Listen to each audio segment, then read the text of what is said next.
this program, we are going to learn about the diversity of the microbial world. When I say microbial world, I basically refer to the whole environment, to the whole biosphere, because microorganisms are ubiquitous in nature. They are found in soil, water, air, on the surface of the animals, and also inside the animal tissues. Whatever the life of the microbes is, the basic unit is an individual. When I mean an individual, this can be an individual which refers to a person, an animal, a plant, or a microorganism. This individual has got its own genotypic heritage, or we call it a genetic heritage, which is very much conserved. It has got many genes inside, and therefore the pool of genes inside this genetic heritage is referred to as the genotype. The genotype of each of the individual is the one which gives its identity.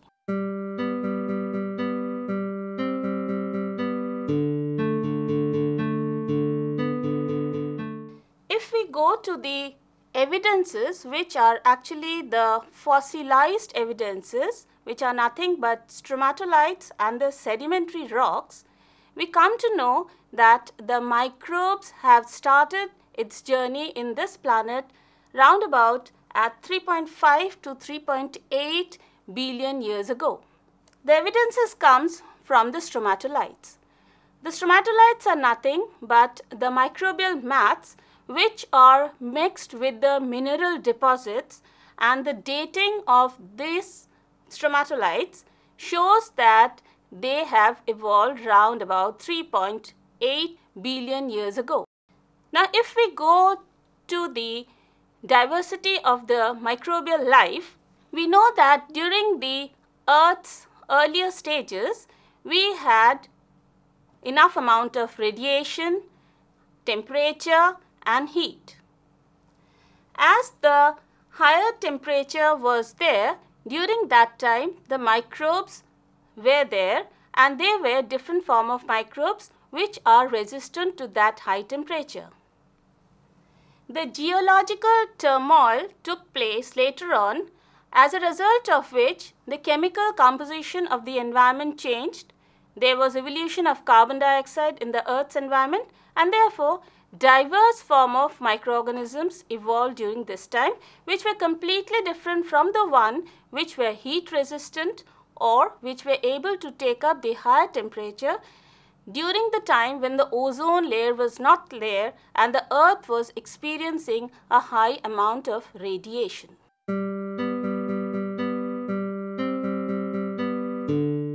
We see there are numerous types of microorganisms. The first one here you can see is the Escherichia coli. That means these are the cells which are short rod-shaped cells. These are commonly found in the stomach of the human body, and they are very much essential for the physiological processes of the human. There is another microbe we call is Staphylococcus aureus. This is a microbe of the normal flora of the nasal passage of the humans. And the shape of this Staphylococcus aureus is round shape.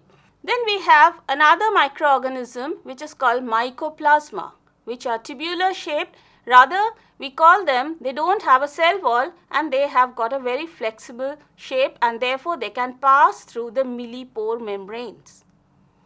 Then we have Treponema pallidum, the pathogen which causes syphilis in human beings. And the morphology of this Treponema pallidum is they are very thin thread-like structures.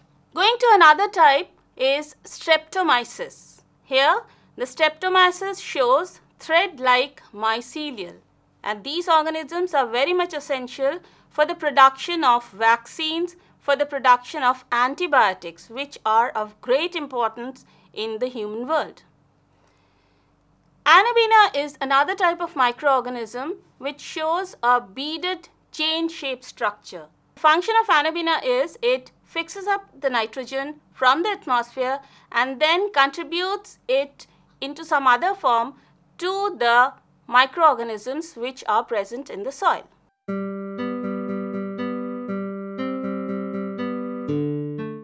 So looking at the picture, now we can see that we have diverse form of microorganisms and each has got its own functional aspect. One may be pathogenic, but on the other hand, there is another microbe which are very essential.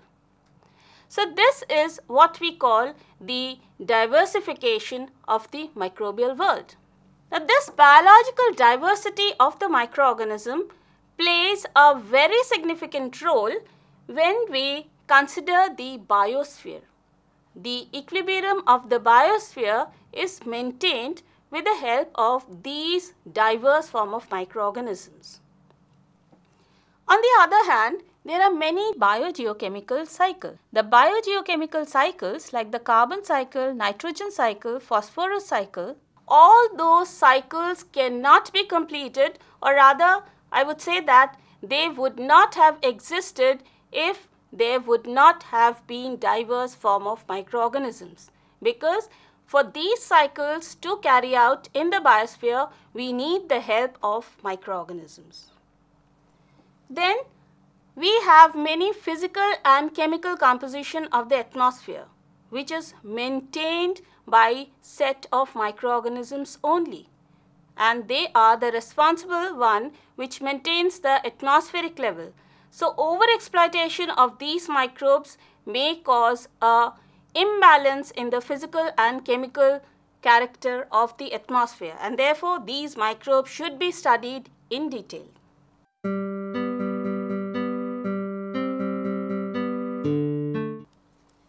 Whatever the form of microorganism is, it has undergone an evolutionary process, and therefore we have different patterns of evolutionary development which ultimately leads to the diverse form of the microorganisms. These patterns can be of four types. Number one, homology. Homology is a pattern of the evolutionary development where we say that two different microorganisms have got a common ancestor and majority of the characters that are present in the two microorganisms is present in the ancestor, and therefore they share a common ancestor. This refers to the homology pattern. The second is parallelism.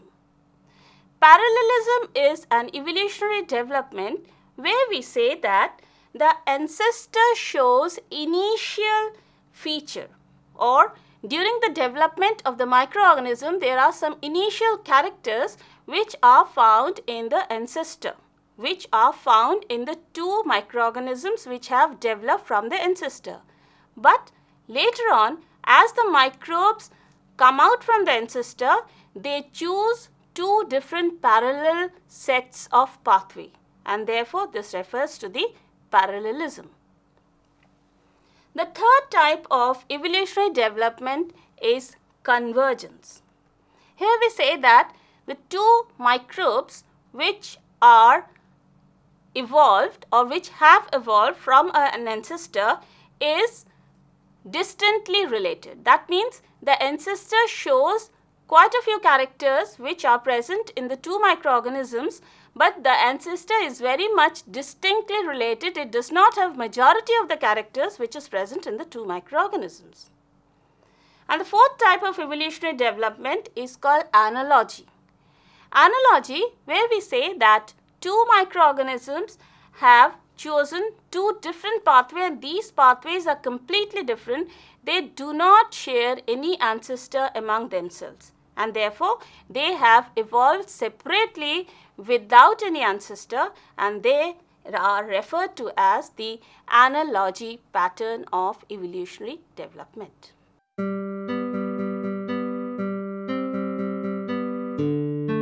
There are certain difficulties in the classification of the microorganisms. That is, how they should be clubbed or grouped together in a particular class. The number one difficulty is that microorganisms are not an interbreeding population. That means we don't have two parents which ultimately form an individual. Rather, a single parent undergoes a binary fission and we have production of two daughter cells.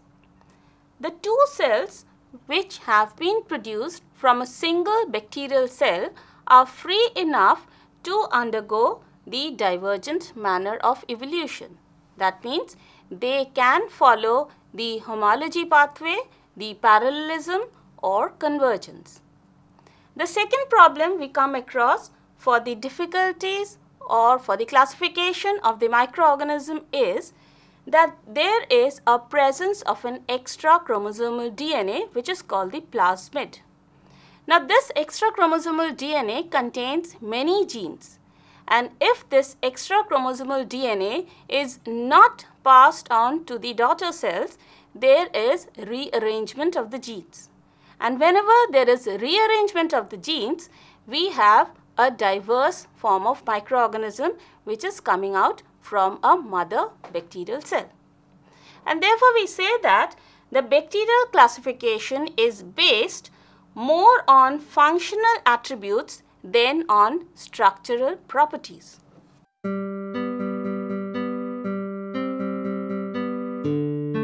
Coming to the objective of studying the diverse form of the microorganisms. Why really we want to study or learn the diverse form of microorganism?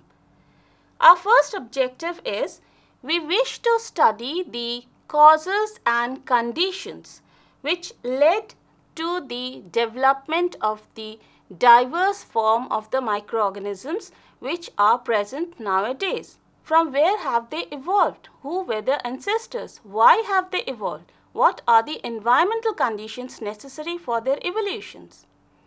The second objective is we want to know the evolutionary processes, the methods that have taken place in their genetic heritage which ultimately led to the evolution of the diverse form. Because we know that in medical science, many medicines are not working properly. Why?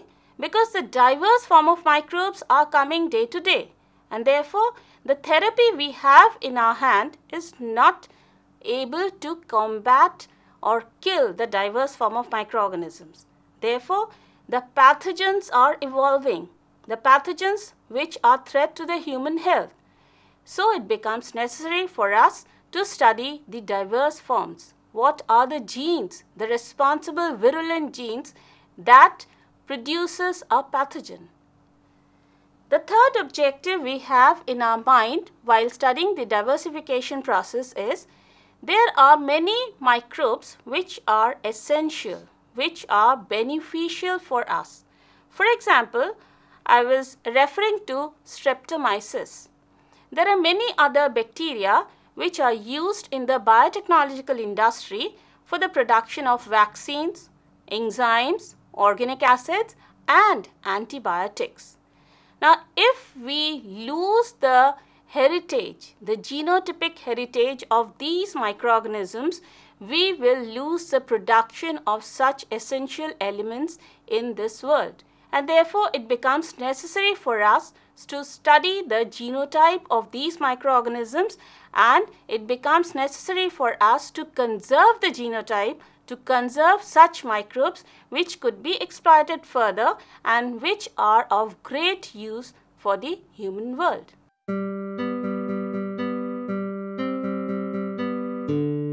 When we study the diversification process, we basically refer to three different parts. These are classification, nomenclature and identification. When I refer to classification, this can be of various types. Linnaeus first gave the classification method which is of natural type. That means he studied all the phenotypic characters which were existing at that time in the natural habitat. And therefore, we give the three different types of classification: phenetic, numerical and phylogeny. Now, phonetic classification refers to the type where we consider all the phenotypic characters, the anatomical features of a microorganism, and then they are grouped together into a certain class, division or a category. The numerical taxonomy or the numerical type of classification refers to a method where we say that we study the phenotypic characters, the anatomical features as well as the biochemical characters. And when taken together, we find that a single microorganism has got numerous characters in itself. Biochemical characters take into account the production of enzymes, the production of different metabolic products or the bioproducts, and the anatomical characters take into account the presence of flagella, pili, cell wall, capsule, slime layer, etc. So, if taken into account both the characters together, we find huge number of characters are there in a microorganism, and therefore it becomes a cumbersome process to assess, to analyze all the factors together. So, what Sneath and Sokal did was they took the help of computers to analyze various characters, or rather the computer was used in the classification method, and he developed the numerical taxonomy where all the characters were given or fed into a character. They were matched with another microorganism, and if 80 to 85% character matched together, they said that these microbes should be put into a single group. So, this was a numerical type of classification. The third type of classification which we follow till now is phylogenetic classification. This is a classification method where we consider the phylogeny of a microorganism. That means we go back to the history and we try to trace out the ancestors. And when we trace out the ancestors, we are able to know what were the environmental conditions during that time when the evolution has taken place. So, studying the phylogenetic character of a microorganism helps us in putting the microbes in a particular group.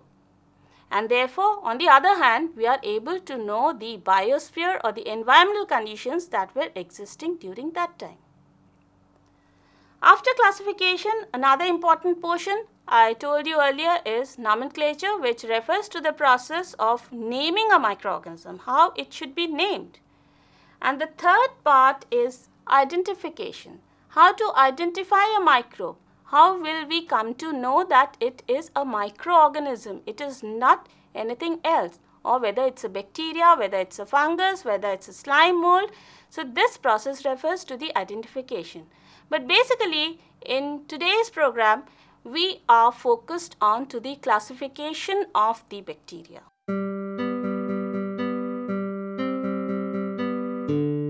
The first classification of the living world was done on the basis of kingdom. The first process of classification divided world into two kingdoms as Plantae and Animalia. Plantae refers to the kingdom where you have all the plants, and Animalia all the animals. The basis of this classification was on the mobility. The organisms which were not able to move were plants, and the organisms which were able to move were animals.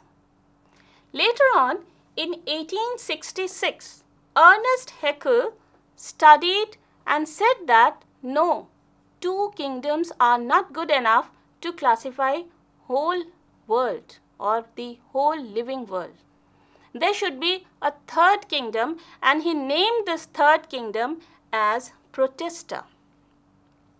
This kingdom holds all the organisms which lack a tissue differentiation, like bacteria, algae, fungi, and protozoa. Before this, when Leeuwenhoek discovered bacteria, he called those small creatures which were moving as animalcules. He called them animalcules because during that time we only had two kingdoms, Plantae and Animalia. And since the microbes were moving in a drop of rainwater which he was able to see with the help of his handmade microscope. He called them animalcules. But after that, Haeckel said that Protista should be the specific name given to the third kingdom, which takes into account the bacteria, the algae, fungi and protozoa, but they should have the differentiation of the tissues should not be there. That means they should be lacking the differentiation of the tissues. Now later on, as the science developed and as the techniques of the science developed, it was known that all the organisms that were placed in the kingdom Protista do not have a nucleus or a nuclear membrane, while there were others which show the presence of nucleus. So now the concept of presence of nucleus was taken into consideration, and they were categorized as two groups, as prokaryotes and eukaryotes.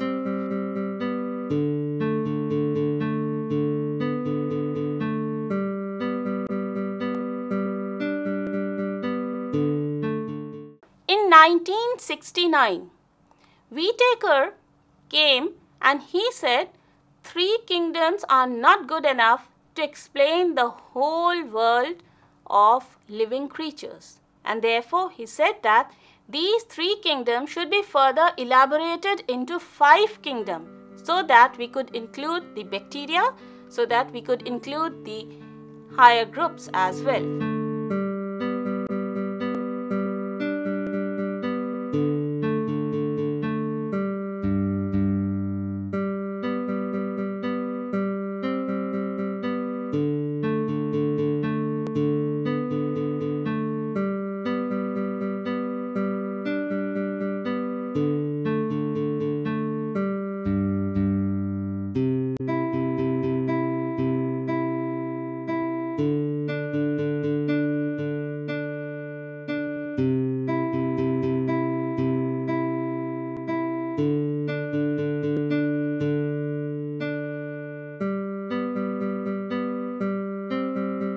After the 5 kingdom concept was given by Whittaker in 1990, after the development of many techniques of the molecular biology, the genotype of each of the individual were studied, and Carl Woese proposed a concept of domain and not kingdom.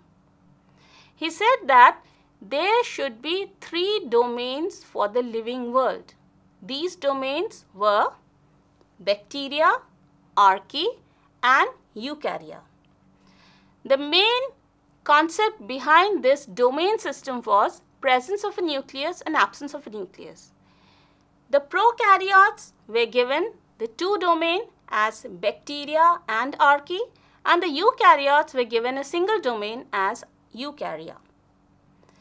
The bacteria refers to the common bacteria we come across like cyanobacteria, the purple sulfur bacteria, the sulfur bacteria, green bacteria, cyanobacteria, and the archaebacteria takes into account, as the name goes on, archaea means the primitive bacteria, the bacteria which were present during primitive ages of earth at high temperature, high pressure, high salinity in the presence of methane. For example, this is a picture of a Yellowstone National Park. Here you can see that the water boils. The water is at a very high temperature of about 75 degrees Celsius. At this high temperature, there is presence of microorganisms. What are these? These are not bacteria, but these are archaebacteria who are able to resist the high temperature. Again, in the Solfatara crater in Italy, there is presence of a mud which boils at 90 degrees Celsius. Here also we find presence of many bacteria which are not considered as the bacteria but as archaebacteria. Now, in addition to this, we have another group I told you is eukarya. But if we look on for the phylogenetic classification, which I told you is followed nowadays, we find that there is a common ancestor for all the domains, and this ancestor is called LUCA, Last Universal Common Ancestor. From this LUCA, we say that bacteria has evolved. On the other hand, from this LUCA, we say that archaebacteria have also evolved. And from the archaebacteria, we have the evolution of eukarya, because nowadays we find that eukarya shows much resemblance to the archaea than to the bacteria. Therefore, LUCA is the common ancestor for all the three domains.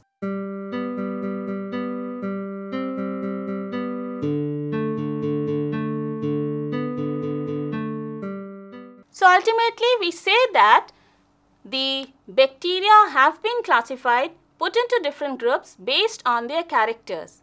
So now we divide the life forms or the living forms into domain.